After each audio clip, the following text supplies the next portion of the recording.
Hi, I'm Dr. Carrie Jaworski, and I'm the Director of Primary Care Sports Medicine at the NorthShore Orthopaedic and Spine Institute. Well, thanks so much for being here, Dr. Jaworski. I wanted to talk to you about hydration today. There's so much that I just don't know and I just don't understand. And I'm wondering, I'm going to be training for Fort2Base, which is happening in August, and it's really hot this summer. How much should I drink while I'm out training in the summer? Oh, that's an excellent question. So I think, with hydration, everything is, again, very individual. So knowing what your sweat rate is a really important thing. And I would encourage you, if you don't know what a sweat rate is, to look it up. You can find some good resources online. Very basic explanation would be if you look at what you weigh first thing in the morning after you've voided, and then you go for a run, and then you come back and you weigh yourself again, you can see about how many pounds you've lost.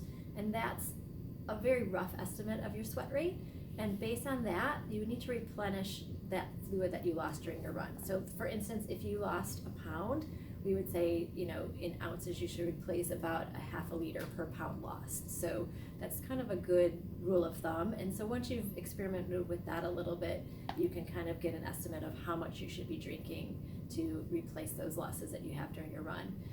It's never a good idea to go out on a run dehydrated, and like you said, in the hot summer months here in Chicago and the surrounding suburbs, it can become quite a problem, and it will definitely impair your performance, but it also could put you at risk for heat illness, so we want to avoid that.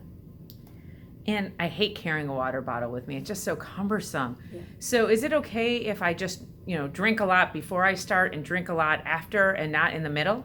It depends how long you're going. So again, if you're running a shorter distance, you could probably get away with it. We do get concerned when you're running, upwards of an hour or more. So if you're training for the longer course for Fort2Base, you do want to be careful because you probably will be out there longer than an hour. And so strategically placing some fluid somewhere along your training path, or doing a loop so that you can circle back to your backyard and grab a drink from the hose.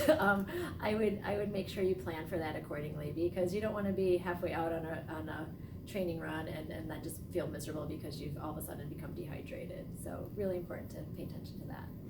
So I know that Gatorade will be out on course during Fort2Base. How much should I be drinking? When do I need to drink it? Can you tell me a little bit? Oh, no, that's a great question as well. And so I think first and foremost, practice with whatever's going to be on the course. So if we know that Gatorade regular is going to be on the course versus their endurance formula, it's a good idea to practice with that during your training so that it's not the first time you're tasting it out on the course. And then, most courses these days have more aid stations than you probably need to stop at. So, everyone's going to stop at the first one, so it'll be crowded. So, kind of time out your hydration plan according to what your needs are. So again, if you're doing the shorter course, you may only need to stop once and just grab a sip of water because you'll be done before an hour's up. But if you are doing the longer course, then planning for probably like halfway through just to take some of the electrolyte fluids in, especially if you know that you're a heavy sweater and you tend to get dehydrated. It's probably not a bad idea to do that about halfway through. You can also mix it up with water and the sports drinks, so you're not always just drinking those a little bit heavier drinks during your race, because for some people that can just be a little upsetting to the stomach. And how do I know if I'm properly hydrated? Oh, another great question. So the simplest way to know is to look at your urine. So you may or may not have heard, we talk a lot about the color of the urine. So if your urine is dark like apple juice, that's probably indicating you're a little bit dehydrated, versus if your urine is light like lemonade, that's a much better plan. So we always encourage athletes who are exercising in the outdoors in particular to take a look at their urine and their training and get a sense of how dehydrated they are after their training so that they can make adjustments accordingly. That's great. Thank you so much. This was really, really helpful. Of course, my pleasure.